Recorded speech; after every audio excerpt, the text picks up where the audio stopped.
ہمارے چینل کو سبسکرائب کریں اور بیل آئیکن دبائیں۔ فاعوذ باللہ من الشیطان الرجیم بسم اللہ الرحمن الرحیم کل نفس ذائقۃ الموت صدق اللہ مولانا العلی العظیم وبلغنا رسولہ النبی الامین المتین الکریم۔ معزز محترم سامعین کرام، السلام علیکم ورحمۃ اللہ وبرکاتہ۔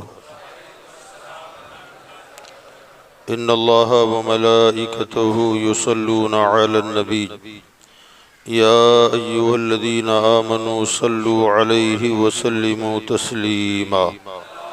اللہم صل علی سیدنا مولانا محمد وعلی آلہ واصحابہ وبارک وسلم۔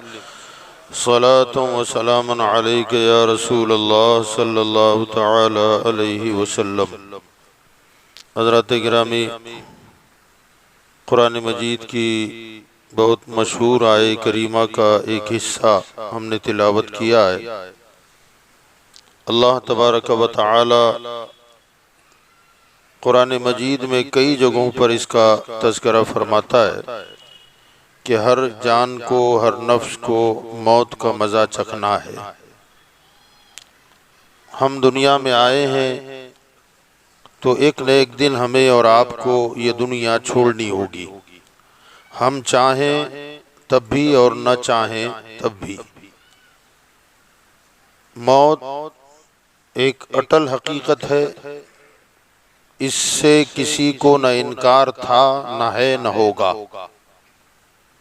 دنیا میں جتنے انسان رہتے اور بستے ہیں، ان تمام انسانوں میں الگ الگ مذہبوں ملت کے ماننے والے لوگ ہیں، اور تقریباً ہر مذہب میں، ہر جماعت میں، ہر فرقے میں اختلاف پایا جاتا ہے کسی نہ کسی چیز کو لے کر۔ ہم کچھ مانتے ہیں، دوسرا نہیں مانتا۔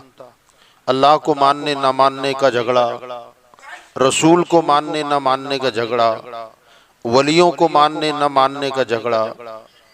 تو یہ دنیا اختلاف سے بھری ہوئی ہے، لیکن موت ایک ایسا مسئلہ ہے کہ اس کے حوالے سے دنیا میں کسی ایک انسان کو بھی اختلاف نہیں ہے، سب متفق ہیں اس پر کہ موت آنی ہے۔ یہاں سوال پیدا یہ ہوتا ہے کہ ہمارے ذہنوں میں کبھی یہ خیال پیدا ہوتا ہے یا ہو سکتا ہے کہ کتنا بہتر تھا کہ موت نہ ہوتی، آدمی ہمیشہ جیتا رہتا، زندہ رہتا، اور جب موت اللہ کو دینی ہی تھی تو پھر ہمیں پیدا ہی نہ کرتا تو بہتر تھا۔ ایک طرف تو ہمیں پیدا کر دیا اور پھر موت کا کھٹکا لگا کے رکھا ہے کہ موت آنی ہے۔ تو ہمارے ذہنوں میں یہ خیال، یہ سوال ابھرتا ہے کہ پہلے اگر پیدا کر دیا تھا تو مرنا کا مسئلہ نہ ہوتا تو بہتر تھا، اور جب مرنا ہی ہے تو پھر پیدا ہی نہ ہوتے تو بہتر تھا۔ اللہ تعالیٰ نے قرآن مجید میں اسی سوال کا جواب دیا کہ ہم نے موت اور زندگی کو کیوں بنایا ہے۔ اللہ ارشاد فرماتا ہے الذی خلق الموت والحیات لیبلوکم ایکم احسن عملا۔ ہم نے حیات اور موت کو اس لیے پیدا کیا ہے تاکہ تمہیں آزمائیں کہ تم میں کون ہے جو بہتر عمل لے کے میری بارگاہ میں آتا ہے، یعنی اچھے اعمال لے کر کے کون آتا ہے۔ یہ دنیا اچھائیوں سے بھی بھری ہوئی ہے، برائیوں سے بھی بھری ہوئی ہے۔ اگر بندہ گناہ کرنا چاہے تو پل پل گناہ کر سکتا ہے، لمحہ لمحہ گناہ کر سکتا ہے، اور اگر نیکی کرنا چاہے تو قدم قدم پہ بندہ نیکی کر سکتا ہے، ہر لمحہ بندہ نیکی کر سکتا ہے۔ مگر اللہ تعالیٰ نے ہمیں اور آپ کو نہ نیکی کے لیے مجبور کیا، نہ بدی اور گناہ کے لیے مجبور کیا، ہمیں اختیار دے دیا ہے۔ آپ کی مرضی ہے، آپ چاہو تو گناہ کرو، چاہو تو نیکی کرو، آپ کو اختیار ہے۔ اور بھلائی اور برائی یہ دونوں کو اللہ رسول نے واضح طور پر بیان کر دیا کہ یہ اچھائیاں ہیں، یہ بھلائیاں ہیں، اور آرڈر دے دیا میں یہی آزمانا چاہتا ہوں کہ اب یہ گناہوں سے بھری ہوئی دنیا ہے، نیکیوں سے بھری ہوئی دنیا ہے، ہم نے تمہیں اندر چھوڑ دیا ہے، یہ حیات ہے، اور موت اس لیے رکھی ہے کہ اب اس میں سے تم چنتے کیا ہو، گناہ لے کے آتے ہو یا نیکی لے کر کے آتے ہو۔ تو یاد رکھیے گا گناہ اور نیکی یہ دونوں چیزیں بندہ آرام سے کر لیتا ہے، کر سکتا ہے، مجبور اسے اللہ نے نہیں کیا، چابی والا گڈا بنا کے نہیں چھوڑ دیا ہے کہ تمہیں یہی کرنا ہوگا، نہ اختیار دے دیا، تم چاہو تو گالی بول سکتے ہو، چاہو تو قرآن کی تلاوت کر سکتے ہو، چاہو تو غیبت کر سکتے ہو، چاہو تو اپنے نبی پر درود و سلام پڑھ سکتے ہو، چاہو تو اللہ کے نبی کی نعتیں پڑھ سکتے ہو، ولیوں کی منقبتیں پڑھ سکتے ہو، اور تم چاہو تو پھر فلمی نغمے بھی گنگنا سکتے ہو، یہ تمہاری مرضی ہے، مگر اللہ چاہتا یہ ہے کہ اس زبان سے جھوٹ نہ بولا جائے، گالی نہ دی جائے، غیبت نہ کی جائے، قرآن کی تلاوت کی جائے، اچھی باتیں کی جائے۔ اللہ قرآن میں فرماتا ہے وَقُولُوا قَوْلًا سَدِيدًا، اللہ فرماتا ہے ہم نے تمہیں زبان دی ہے تو جب بھی بولو تو اچھی بات بولا کرو، اللہ نے اختیار دیا ہے۔ تو بہرحال یاد رکھیے گا عموماً ہمارے یہاں گناہوں کی تقسیم ہے، نیکیوں کی بھی تقسیم ہے۔ تقسیم سے مراد کیا؟ تقسیم سے مراد یہ کہ چھوٹے گناہ، بڑے گناہ، سنا ہوگا آپ نے، عموماً بولتے بھی رہتے ہیں، چھوٹی نیکی، بڑی نیکی، گناہ کبیرہ یہ ہے، گناہ صغیرہ یہ ہے، یہ تقسیم کیا گیا ہے، اور وہ تقسیم اپنی جگہ برحق ہے۔ ہمارے علماء نے، ہمارے بزرگوں نے گناہوں کی تقسیم کی ہے کہ یہ چھوٹا گناہ ہے، یہ بڑا گناہ ہے، صغیرہ گناہ ہے، یہ کبیرہ گناہ ہے۔ شراب پینا بڑا گناہ ہے، جوا کھیلنا بڑا گناہ ہے، بدکاری کرنا بڑا گناہ، یہ بڑے گناہوں میں شمار ہوتا ہے۔ کچھ وہ ہیں جسے ہم چھوٹا گناہ سمجھتے ہیں اور چھوٹے گناہ کی کیٹیگری میں وہ اس گناہ کو ڈال دیتے ہیں۔ نیکیوں کے حوالے سے بھی ایسا ہے کہ چھوٹی چھوٹی جو باتیں ہوتی ہیں جس کو ہم نیکی سمجھتے بھی نہیں ہیں، وہ چھوٹی نیکی ہوتی ہے۔ حج کر لیا، بڑی نیکی کر لی، عمرہ کر لیا، بڑی نیکی کر لی، یہ ہوتا ہے۔ راستے سے تکلیف دہ چیز راستے میں پڑی ہے، کانچ کے ٹکڑے پڑے ہوئے ہیں، اسے اٹھا کے کنارے لگانا چھوٹی بات ہے، مگر ہے نیکی کا کام، ثواب کا کام ہے، مگر ہم نے اسے چھوٹی کیٹیگری میں ڈال دیا۔ نماز کو، حج کو، زکوٰۃ کو، یہ بڑی اونچی درجے کی نیکیوں میں ہم اسے شمار کرتے ہیں۔ یاد رکھیے گا حضرت سیدنا امام غزالی رحمت اللہ تعالی علیہ نے اپنی کتاب میں دو جملے بیان فرمائے، اور وہ دو جملے مجھے اتنے بھائے کہ میں سمجھتا ہوں کتاب الکبائر اور کتاب الصغائر پر بڑی بڑی کتابیں ہمارے علماء نے لکھی ہیں۔ حضرت امام غزالی کے دو جملے مجھے ان سینکڑوں کتابوں پر بھاری نظر آئے۔ وہ دو جملے کیا ہیں؟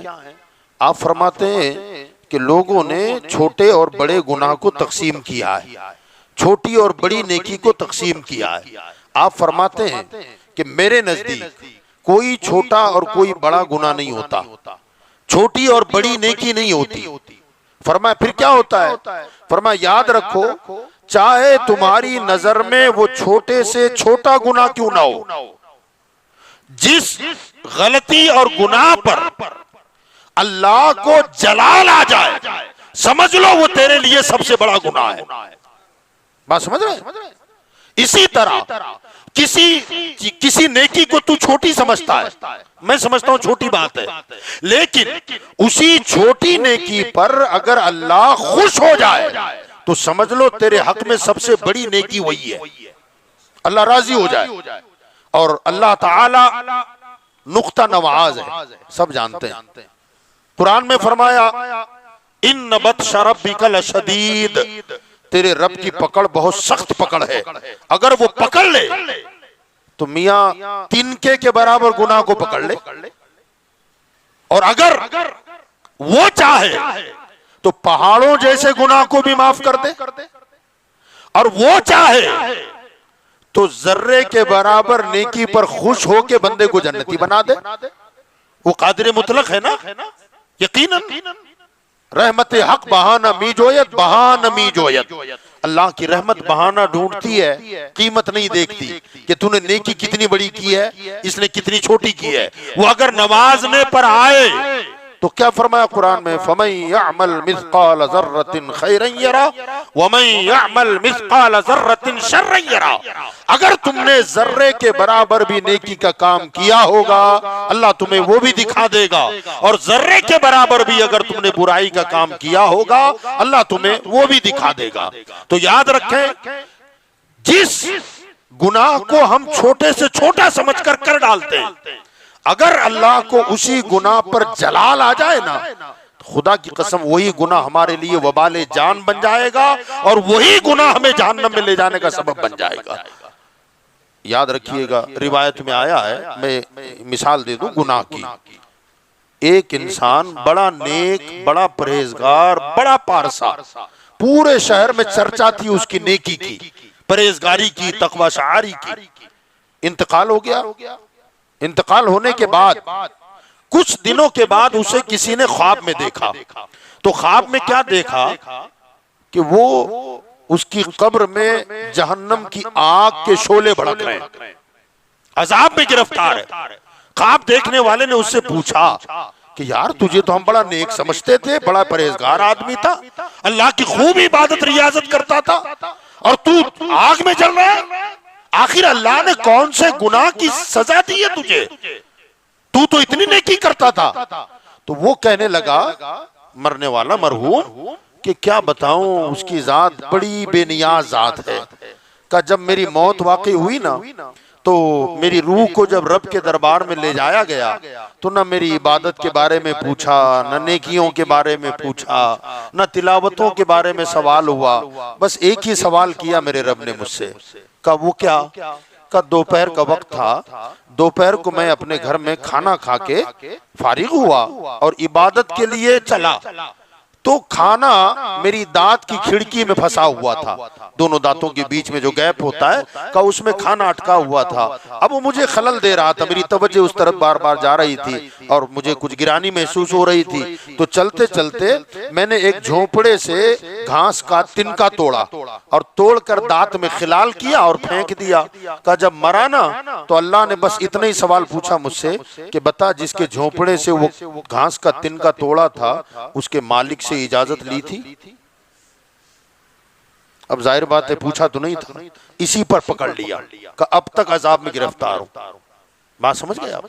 کتنی چھوٹی بات ہے، ہم اسے گناہ بھی نہیں سمجھتے، لیکن اگر خدا کو کسی چھوٹے کام پر، گناہ والے کام پر جلال آ جائے تو یقین جانے ہماری آخرت تباہ ہو جائے، ہم برباد ہو جائیں۔ اسی طرح نیکیوں کا بھی معاملہ ہے، اگر کسی چھوٹی سے چھوٹی نیکی، ہم جسے چھوٹی سمجھتے ہیں، معمولی چیز ہے، لیکن اگر اللہ اس پر خوش ہو جائے تو سمجھ لو ہماری بخشش کا سامان ہو جائے۔ آپ ذرا دیکھیں، میں دو تین مثالیں اس پر بھی آپ کو دے دوں اور اس کے بعد ہم نتیجے پر جاتے ہیں کہ ہمیں کیا کرنا ہے۔ حضرت سیدنا مجدد الفسانی کا نام آپ نے سنا ہے کہ نہیں سنا ہے؟ پوچھ رہا ہوں، سنا ہے نا؟ بڑے عظیم مجدد ہندوستان کے گزرے، سرہند شریف میں آپ کا مزار پاک ہے، نام شیخ احمد ہے، نام حضرت کا شیخ احمد ہے، مجدد الفسانی سے مشہور ہیں۔ یہ ایسے مجدد ہیں کہ اکبر کے زمانے میں، بادشاہ اکبر جو ہندوستان کا بادشاہ ہوا، اس نے اسلام کے مقابلے میں دین الہی قائم کر دیا تھا، دین الہی بنایا اسلام سے ہٹ کر، اور وہ ایک طرح سے چوں چوں کا مربع تھا، ہندو مذہب سے کچھ لے لیا، عیسائیوں سے کچھ لے لیا، یہودیوں کے یہاں سے کچھ لے لیا، آتش پرستوں کے یہاں سے کچھ لے لیا، اور اسلام میں سے کچھ لے کر کے سب کا ملا کر کے اس نے ایک نیا دین بنایا کہ یہ دین الہی ہے اور آج کے بعد ہندوستان میں دین الہی رائج ہوگا، معاذ اللہ، یہ نیا دین کھڑا کر دیا۔ حضرت مجدد الفسانی تنہا آدمی ہے، نیت تھے، کمزور تھے، مگر اللہ تعالیٰ نے انہیں غیرت ایمانی عطا فرمائی اور حکومت وقت سے ٹکر لی، اور ایسے ٹکرائے کہ حکومت کا بنایا ہوا قانون اور اس کا دین ملیا میٹ ہو گیا، اور آج بھی دین اسلام قائم ہے ہندوستان کی سرزمین پر۔ یہ دین ہے مجدد الفسانی کی، اپنے وقت کے